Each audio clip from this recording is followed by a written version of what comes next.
I'm Skye McIntyre. I'm a licensed professional counselor specializing in trauma work. And today I want to teach you the tree. It's basically where feelings come from and how to move them, with its goal being that anywhere, anytime, you can switch from unhelpful feelings to helpful ones. So there's only two kinds of feelings. There's unhelpful feelings, and you can probably guess the other kind. There's helpful ones. And at any given time, only you know what's helpful or unhelpful. And feelings do not exist on their own.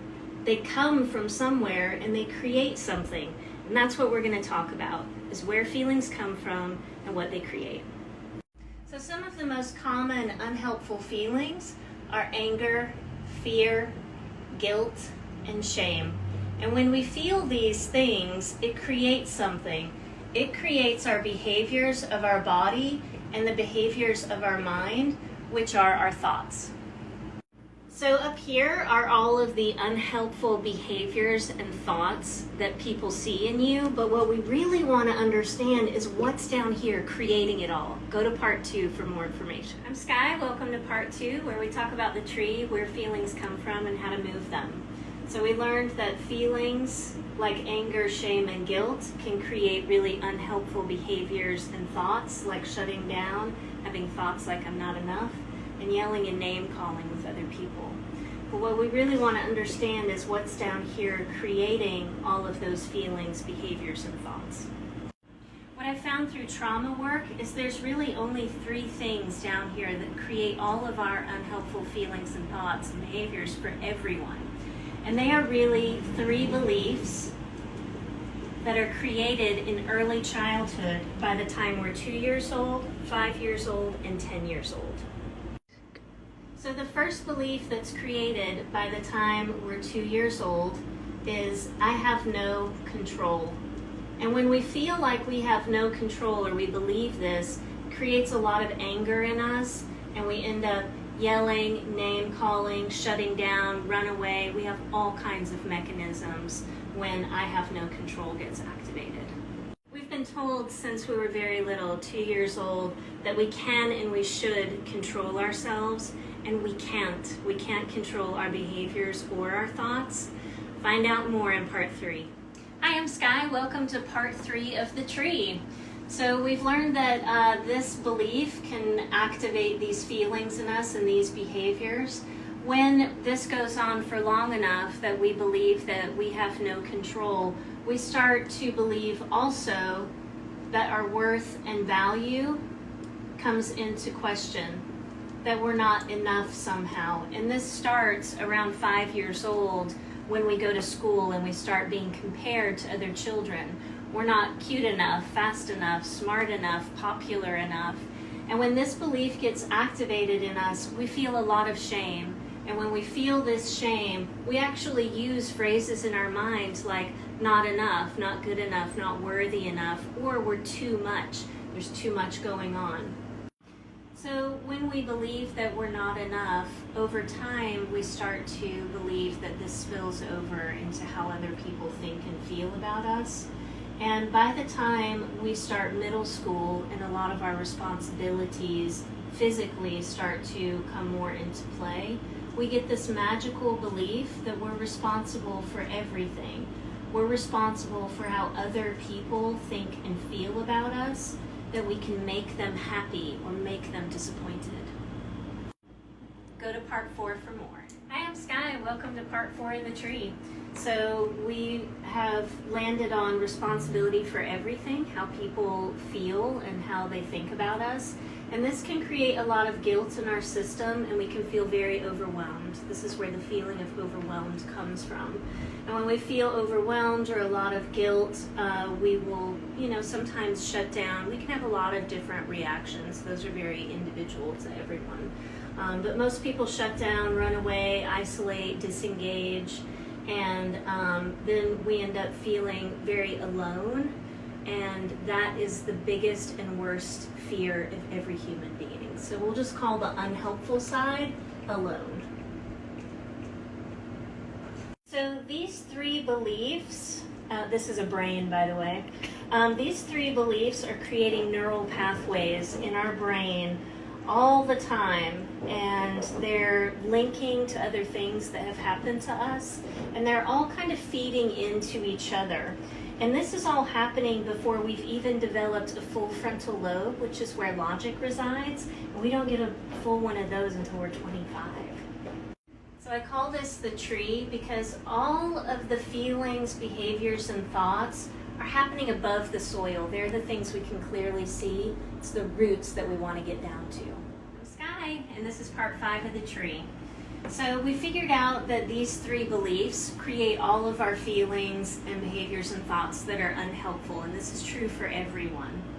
And what we want to do is we want to create a system so that you, anytime, can figure out why you feel the way that you do. So we want to notice our feelings and behaviors, what we're doing, what we can see in this tree system, climb down to the belief that most likely is creating that feeling or behavior or thought, and then we want to check the validity of these beliefs. Are they actually true or helpful? Because these were created in really early childhood, and we never had a chance to go, is this actually true that I have no control, or that I'm not enough somehow, or that I'm actually responsible for what other people think and feel about me? And that's what we want to do right now, is really check the validity of these beliefs. So we'll check this one. Is this true that we have no control? And that's absolutely not true. When I ask most people what they can control in the whole world, they'll say they can control themselves. And I kind of call baloney on that. We can't control our thoughts, our feelings, our behaviors. They just come. But there is one thing we can control in the entire universe all the time, no matter what. Join me for part 6 to see what you can actually control all the time in all the universe, no matter what. Hi, I'm Skye. Welcome to part 6 of the tree. So we absolutely are checking the validity of this belief that we have no control. And there is one thing that we can control all the time, no matter what, and that is our intent. Our intent is our action of our heart. This is something that when we think about it, it's something we're projecting out into the world. So it can be something as simple as practicing gratitude, or something like offering someone something like grace or a listening ear. So we can offer someone something like a listening ear, our time or our energy, or we can even offer someone boundaries and create them. We can't control what anybody does with any of that stuff. We can only control the practicing, the offering, the trying. And when we fully buy into this belief that this is what we can control in the entire universe, is the practicing, the offering, the trying, we feel a sense of calm. And when we feel calm, we start to engage more in the world, and we start to feel more confident, and maybe we start to smile. So you can see that just by shifting from this belief, focusing our attention here, to focusing our attention here, we actually get a 180-degree shift in our feelings. We've gone from angry, shame, guilt, to really calm and confidence. And we get a 180-degree shift in our behaviors, from shutting down to engaging, from yelling to smiling. And even though we made just a tiny shift here, so this is maybe a 1-degree shift. We're not saying that we can control everything. We're not even saying we can control ourselves. We're just saying that we can control our intent, and we're focusing on that, and we feel a sense of relief.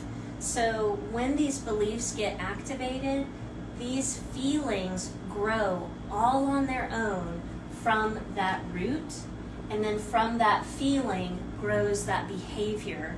And this is what other people can see and how they engage with us. In the next couple of parts of the tree, we'll check the validity of these 2 beliefs and find something that is true and helpful, that shifts away from the guilt and the shame and the overwhelmed to feeling more included and feeling calm and feeling connected to the world. Hi, I'm Skye, and this is part 8 of the tree system, learning where your feelings come from and how to move them. We're down here at belief number 2 that's created usually by the time we're 5 years old, and it's I'm not something enough, and it creates a lot of shame and unlovableness in us, and then usually there's some form of negative self-talk, and these other things can happen as well. And we want to check the validity of that. Is that true, and is it helpful? And one thing that I like to ask people is, how would you know that you were enough? And most people don't have a good answer for that question. Every time that we think we're enough, we just move the mark again. Every time we get validation that we've made, an achievement, we got an A on a test, we just move the mark even further, and it becomes this really unachievable state of mind. And we want to really check that and see what actually makes us worthy of love and belonging. So the question I like to start with is, what makes a newborn baby worthy of love and belonging? People, when I ask this question, they will come up with some form of, because it exists. And that is really what makes us worthy of love and belonging. We're here, other people are here, we're all on the same plane, we all have the same worth of love and belonging. So when we can shift away from this belief that we've kind of been taught from a very early age to something that is true and helpful, I exist, and also I can do my best at the time with what I have, we often get this sense or this feeling of relief in our system. And when we feel that sense of relief, we can often engage with people on a very different level. And remember that this helpful side of our feelings world is really all about connection, because that is the point of life. That's why we're here, is to connect with ourselves, to connect with other people, animals, and nature. And so when we really believe that we exist, I can do my best at the time with what I have, and we can almost feel a sense of love and acceptance for ourselves. And then we can engage more genuinely with ourselves and with other people. And so this is how we really move from that unhelpful side to the helpful side, is this motion right here, a shift in our... So by the time we reach middle school, we get this magical belief that we're responsible for everything, how people feel about us, what they think about us. We start to become very self-conscious. We start to feel guilt for being responsible for things that we can't control. And this is where a lot of suicidal thoughts can come in, is it's kind of an escape hatch from that responsibility. So we want to check the validity of this. Is it true and is it helpful? And so what I generally ask people is, can you be responsible for things you cannot control? And the answer is generally no. You can't be responsible for things you can't control. And then the second question is, what can you control 100% of the time, no matter what? And that is really our intent. And so the question that follows is, then what are you responsible for? And the answer is my intent. And the question that always comes up is, well, how am I not responsible for myself? And my answer is, you can't control yourself. You can't control your thoughts, your behaviors, your somatic responses. And you're not necessarily responsible for that. What you are responsible for is the thing that you can control, which is your intent. And so as we start to shift away from this unhelpful and untrue belief to I am responsible for my intent, we start to feel something different. So when we start to focus on this belief instead, that I am responsible for my intent, then we start to apply whatever our intent actually is, which for most people it's to offer kindness, offer help, offer a boundary, create a boundary and hold one. And when we think about that this is what we can control and this is what we're responsible for, again, we feel a great sense of relief, we feel a sense of calm and peace, and this overwhelmed and guilt, this goes away. It ameliorates quite a lot because we have shifted our attention here. We can always go back to this if we want to. But we've shifted here, we feel that calm and that relief, and instead of acting from a place of guilt and overwhelmed, we're really acting with purpose. So people will see very purposeful choices and actions and how we treat them, and that engagement again will be there. Which again, life is all about connection. That's the purpose. We want to shift away from this idea of alone to connection. So just to sum it up, since we were 2 years old, we've been told that we can and we should control ourselves. But that's not true. We can't control our thoughts, our body responses, our behaviors. What we can control is our intent. When we have thought that we have no control, then we get this idea that because we can't control ourselves, we're not good enough. And then when we feel not good enough, then we feel that responsibility of how other people perceive us, that we're weak, that we can't control ourselves, and therefore we're not worthy. And none of this is actually true, because this isn't true. We have some control, and that control is all about our intention. And when we stay with our intention, we can lead a very intentional life, very purposeful, only taking that responsibility for our intent and knowing that we are worthy of love and belonging because we exist.